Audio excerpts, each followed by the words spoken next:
se libérer des injonctions. Hello à toi, c'est Manon. Aujourd'hui, je te retrouve pour te parler des injonctions et en particulier les injonctions qu'on se dit à soi-même. Ma petite question pour toi, c'est est-ce que au quotidien, tu prêtes attention aux mots que tu emploies? Est-ce que tu t'écoutes vraiment quand tu parles? Parce que sans t'en rendre compte, il y a fort à parier que tu utilises des injonctions, des types de langage qui peuvent être d'apparence assez innocente, mais qui peuvent avoir des répercussions sur toi, sur ton moral, sur tes actions.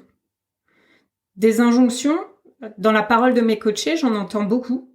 Je les entends beaucoup moins pour moi-même, mais je me doute que j'en fais aussi.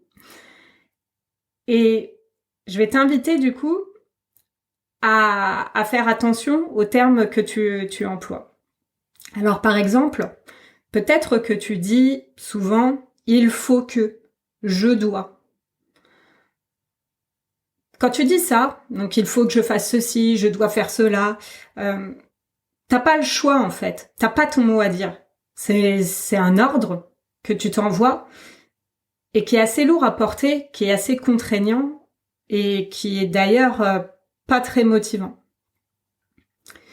Donc, ce que je t'invite à faire, c'est reprendre le pouvoir en remplaçant ces mots par des mots qui te redonnent de la responsabilité. Si, au lieu de dire « il faut »,« je dois », tu remplaces ces termes par « je choisis de »,« j'ai à cœur de ». Observe, qu'est-ce que ça change dans ta perception des choses?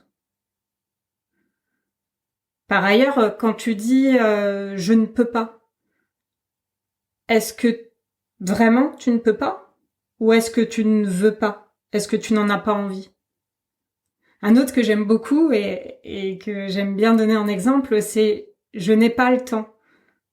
Vraiment, tu n'as pas le temps ou tu n'as pas pris le temps? Parce que tu as décidé finalement que telle ou telle chose n'était pas ta priorité. En disant « je n'ai pas pris le temps », tu reprends la responsabilité de ta décision quelque part. Et c'est une manière d'être plus honnête vis-à-vis de toi-même. Pareil quand tu dis « je vais essayer ». Tu vas le faire ou tu vas pas le faire? Parce que, est-ce que dire « je vais essayer », c'est pas une manière de se garder une porte de sortie et de pas s'engager pleinement? Est-ce que c'est pas se donner l'opportunité d'échouer ou d'avoir des excuses pour ne pas y arriver? Donc voilà, sur ce, il faut que je te laisse. Non. Je choisis de te laisser. Bon, j'ai fait une petite blague. Je choisis de te laisser tout en t'invitant à être attentif aux mots que tu emploies au quotidien. Et ce, du coup, pour reprendre le pouvoir et pour être pleinement acteur ou actrice de ta vie. Et puis sur ce, à très vite. Salut.